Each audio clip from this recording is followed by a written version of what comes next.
Welcome. This is the one-year Bible reading for May 26th, and we begin today in 2 Samuel at the start of chapter 9. One day, David asked, "Is anyone in Saul's family still alive? Anyone to whom I can show kindness for Jonathan's sake?" He summoned a man named Ziba, who had been one of Saul's servants. "Are you Ziba?" the king asked. "Yes, sir, I am," Ziba replied. The king then asked him, "Is anyone still alive from Saul's family? If so, I want to show God's kindness to them." Ziba replied, "Yes, one of Jonathan's sons is still alive. He is crippled in both feet." "Where is he?" the king asked. "In Lo-debar," Ziba told him, "at the home of Machir, son of Ammiel."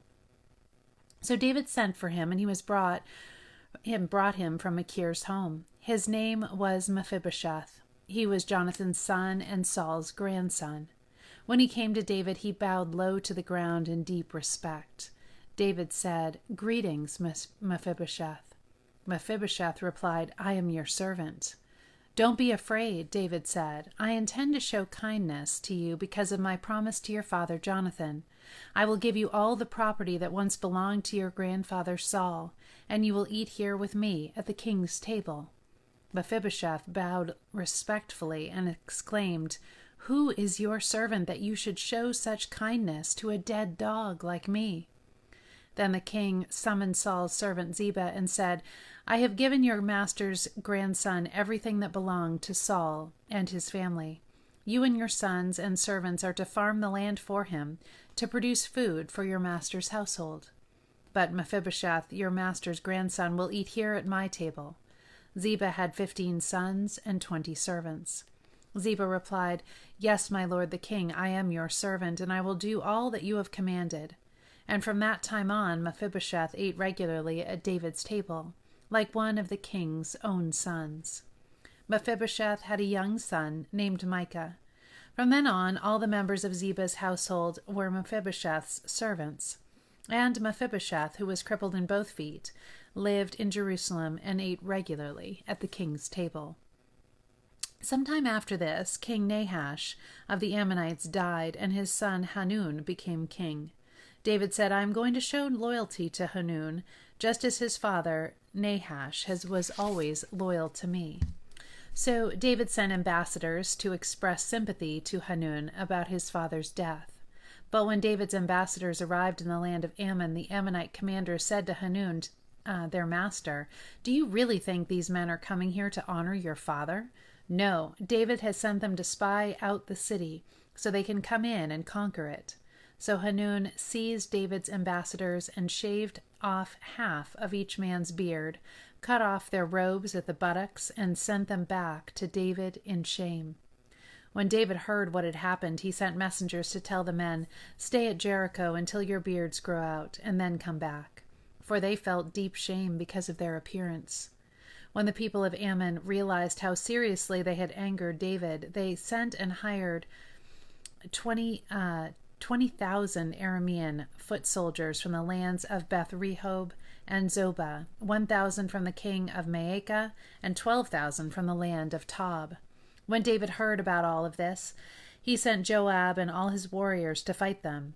The Ammonite troops came out and drew up their battle lines at the entrance of the city gate, while the Arameans from Zobah and Rehob and the men from Tob and Maacah positioned themselves to fight in the open fields. When Joab saw that he would have to fight on both the front and the rear, he chose some of Israel's elite troops and placed them under his personal command to fight the Arameans in the field. He left the rest of the army under the command of his brother Abishai, who was to attack the Ammonites. "If the Arameans are too strong for me, then come over and help me," Joab said to his brother. "If the Ammonites are too strong for you, I will come help you. Be courageous. Let us fight bravely for our people and the cities of our God. May the Lord's will be done." When Joab and his troops attacked, the Arameans began to run away. And when the Ammonites saw the Arameans running, they ran from Abishai and retreated into the city. After the battle was over, Joab returned to Jerusalem. The Arameans now realized that they were no match for Israel. So when they regrouped, they were joined by additional Aramean troops summoned by Hadadezer from the other side of the Euphrates River. These troops arrived at Helam under the command of Shobach, the commander of Hadadezer's forces. When David heard what was happening, he mobilized all Israel, crossed the Jordan River, and led the army to Helam. The Arameans positioned themselves in battle formation and fought against David. But again the Arameans fled from the Israelites. This time David's forces killed 700 charioteers and 40,000 foot soldiers, including Shobach, the commander of their army. When all the kings allied with Hadadezer saw that they had been defeated by Israel, they surrendered to Israel and became their subjects. After that, the Arameans were afraid to help the Ammonites. In the spring of the year, when kings normally go out to war, David sent Joab and the Israelite army to fight the Ammonites. They destroyed the Ammonite army and laid siege to the city of Rabbah. However, David stayed behind in Jerusalem.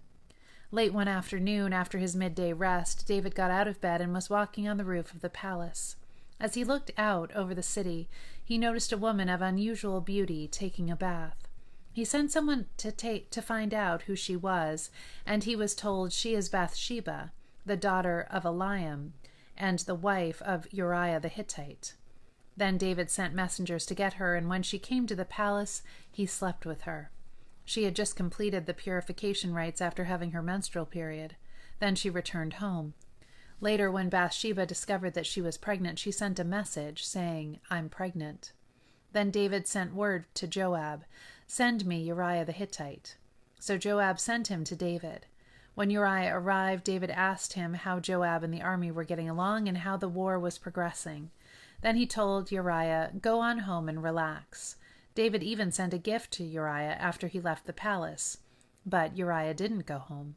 He slept that night at the palace entrance with the king's palace guard. When David heard that Uriah had not gone home, he summoned him and asked, "What's the matter? Why didn't you go home last night after being away for so long?"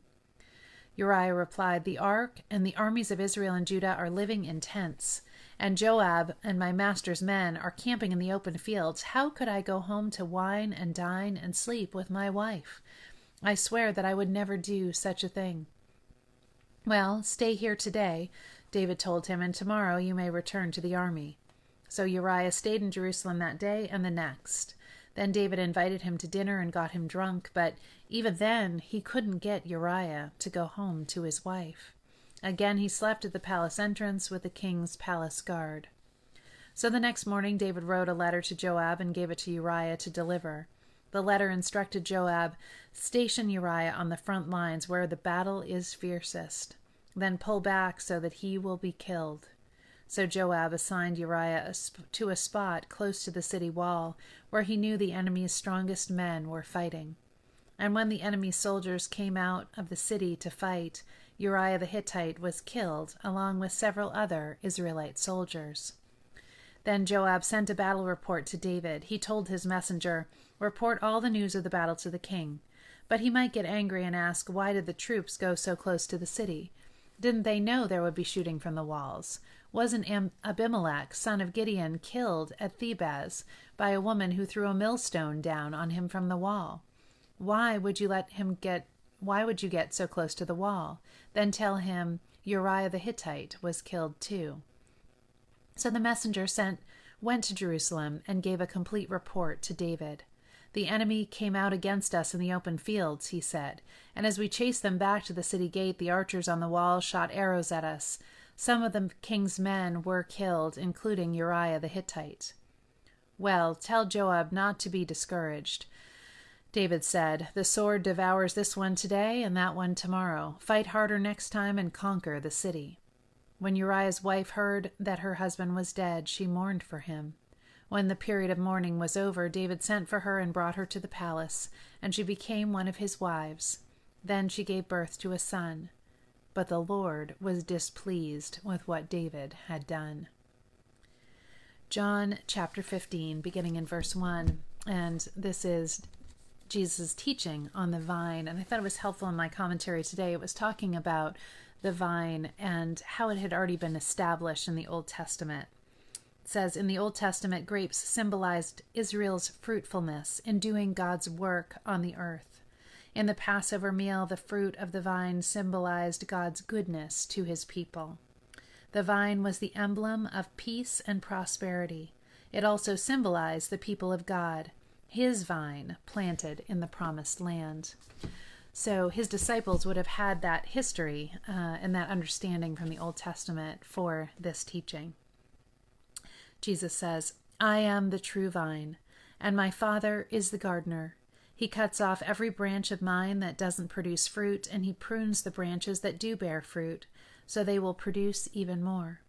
You have already been pruned and purified by the message I have given you.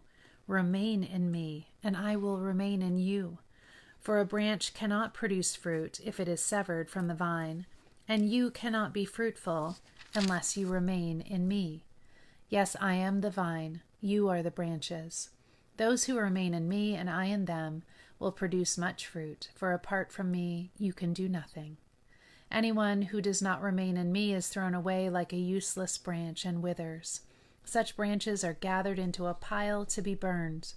But if you remain in me, and my words remain in you, you may ask for anything you want, and it will be granted. When you produce much fruit, you are my true disciples. This brings great glory to my Father. I have loved you even as the Father has loved me. Remain in my love. When you obey my commandments, you remain in my love, just as I obey my Father's commandments and remain in his love. I have told you these things so that you may be filled with my joy. Yes, your joy will overflow. This is my commandment. Love each other in the same way I have loved you. There is no greater love than to lay down one's life for one's friends. You are my friends if you do what I command. I no longer call you slaves because a master doesn't confide in his slaves. Now you are my friends since I have told you everything the Father told me. You didn't choose me, I chose you. I appointed you to go and produce lasting fruit, so that the Father will give you whatever you ask for using my name. This is my command. Love each other. If the world hates you, remember that it hated me first. The world would love you as one of its own if you belonged to it, but you are no longer part of the world. I chose you to come out of the world, so it hates you. Do you remember what I told you? A slave is not greater than the master. Since they persecuted me, naturally they will persecute you. And if they had listened to me, they would listen to you. They will do all of this to you because of me, for they have rejected the one who sent me. They would not be guilty if I had not come and spoken to them, but now they have no excuse for their sin. Anyone who hates me also hates my Father. If I hadn't done such miraculous signs among them that no one else could do, they would not be guilty. But as it is, they have seen everything I did. Yet they still hate me and my Father. This fulfills what is written in the Scriptures.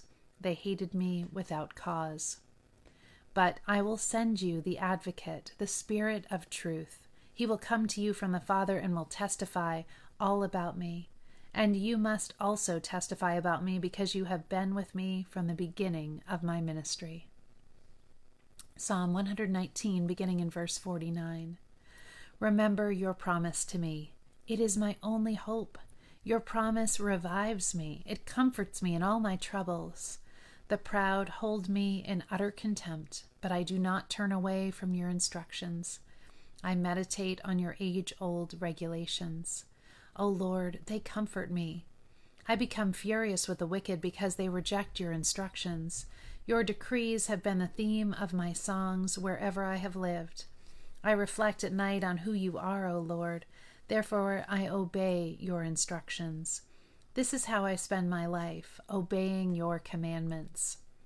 Lord, you are mine. I promise to obey your words. With all my heart, I want your blessings. Be merciful as you promised. I pondered the direction of my life, and I turned to follow your laws. I will hurry without delay to obey your commands. Evil people try to drag me into sin, but I am firmly anchored to your instructions. I rise at midnight to thank you for your just regulations.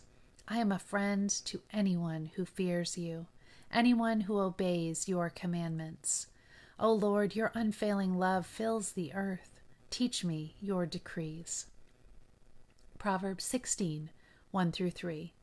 We can make our own plans, but the Lord gives the right answer. People may be pure in their own eyes, but the Lord examines their motives. Commit your actions to the Lord, and your plans will succeed.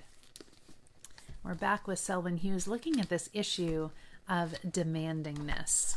And this is how demandingness flourishes. How does demandingness manifest itself? One way is by an insistence that God answers our prayers in the way that we think He should. I talked with a woman whose husband had abandoned her and their 3 small children. As she talked, I grew uncomfortable, for she told me, I know God is going to bring him back. If He doesn't, then He's not as faithful as He says He is. That can't be, so my husband will come back. Can you hear the spirit of demandingness in these words? I sympathized with her hurt to such a degree that it was painful for me to have to explain that faith is one thing, but demandingness is another. Her faith in God was based not on unconditional confidence in His character and sovereign purposes, but rather in the hope that He would relieve her suffering in the way she thought best. Deep hurt is a most suitable environment in which to nourish a demanding spirit. Nothing convinces us more that God must answer our prayers in the way that we think He should than when we are experiencing continued heartache. And the line between legitimate desiring and illegitimate demanding is a thin one, which is easily crossed. How can we be sure our desiring does not turn to demanding? When we are willing to say, if God does not grant what I desire, then I can still go on because I know that He will never abandon me, and in His love I have all the strength I need to handle whatever comes. Oh God, save us from insistent and demanding spirits. You who are always reaching out to us in love and awakening us, help us to recognize the difference between a desire and a demand. In Jesus' name, amen. Love you all. Have a wonderful day.